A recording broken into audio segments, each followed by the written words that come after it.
kita tak kena pijak dengan telco.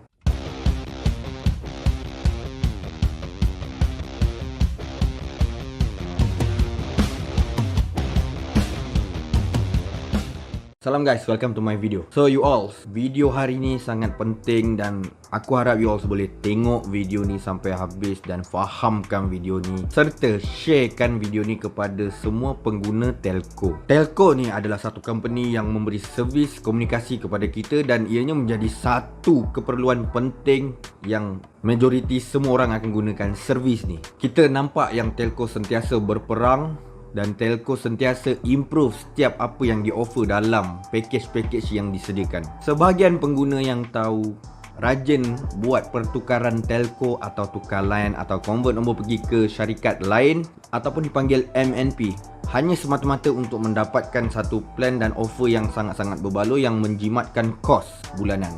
Jadi bagaimana pula golongan-golongan yang menggunakan servis ini tapi tidak tahu selok belok macam mana hendak mendapatkan satu offer tu, macam mana nak pergi tukar line.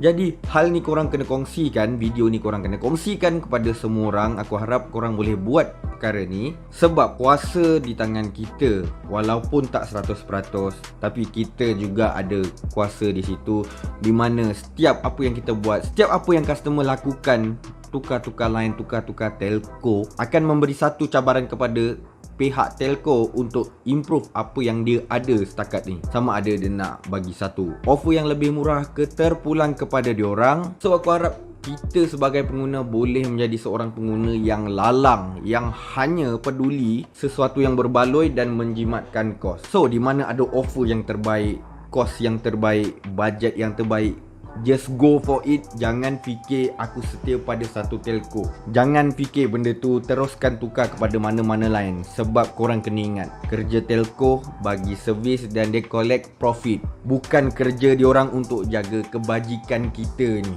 Aku sangat yakin kalau korang mati, kalau aku mati, tauke telco tu takkan datang ke kubur korang pergi simbah air mawar atas kubur korang. Tak ada, takkan berlaku benda tu.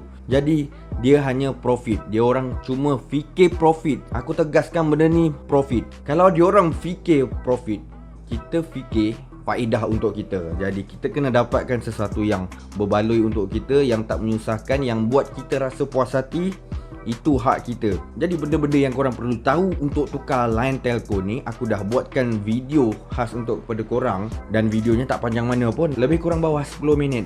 Korang cuma perlu ambil masa bawah 10 minit untuk korang faham. Kepada yang tak faham tu, tengoklah ulang-ulang. Dan apabila korang faham, benda ni akan membantu korang dalam tempoh beberapa tahun yang akan datang lagi. Mungkin berterusan.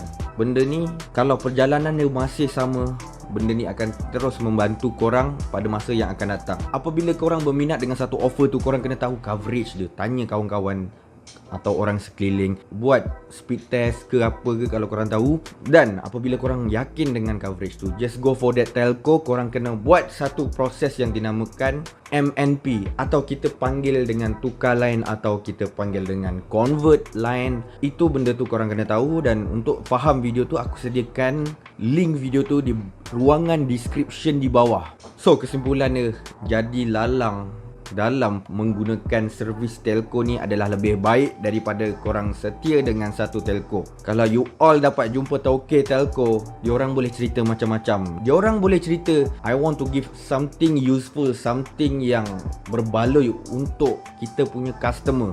Itu yang diorang akan cakap. Tapi the first thing, benda yang paling penting untuk diorang adalah profit. Tak ada benda lain yang boleh lawan profit. Profit adalah benda paling penting. Keuntungan adalah benda paling penting untuk diorang. Jadi kita kena ambil kesempatan dalam peperangan diorang antara telco-telco yang ada untuk mengeluarkan plan-plan yang berbaloi, plan-plan yang murah gila. Kita ambil kesempatan tu untuk tukar kepada offer-offer yang memang buat kita puas hati. Jangan kita stick.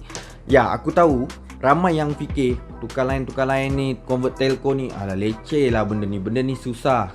Tak guys, korang klik link video yang aku kongsikan di ruangan description di bawah. Ambil masa sekejap dan aku yakin tak susah mana. Benda ni korang rasa susah, benda ni korang rasa leceh, hanyalah disebabkan korang tak tahu dan korang tak adapt dengan benda tu. Korang tak masak dengan perjalanan pertukaran telco tu, itu akan membuatkan korang rasa susah dan leceh. Sebenarnya tak leceh mana pun, korang just kena fahamkan video yang aku kongsikan di bawah ni. Tengok ulang-ulang. Lepas ni, kita sama-sama sebagai customer, sebagai pengguna servis telco ni, dapatkan plan yang tak memberi beban kewangan kepada kita, yang memberi satu offer yang kita puas hati, dan di mana ada offer-offer terbaik, just go. Tak payah fikir, tak payah jilat dengan mana-mana telco, just go. Jadi guys, aku harap you all boleh kongsikan video ni. Tolong fahamkan, tolong letakkan apa yang aku cuba sampaikan dalam video ni menjadi satu benda yang perlu kita tahu sekarang. Sebab benda ni penting, dan benda ni adalah benda yang digunakan oleh semua orang, servis yang digunakan oleh semua orang. Semakin hari telco menjadi lebih besar, populasi kita meningkat, semua orang beranak pinak tau. Makin ramai duduk dalam negara Malaysia ni. Jadi benda ni kita kena tahu, kita kena faham, kita kena adapt, supaya kita tak kena kenceng, kita tak kena tipu, kita tak kena pijak dengan telco. So guys, lalang lagi bagus. Consider to subscribe, like kalau suka, share kalau berguna. See you guys on my next video. Bye.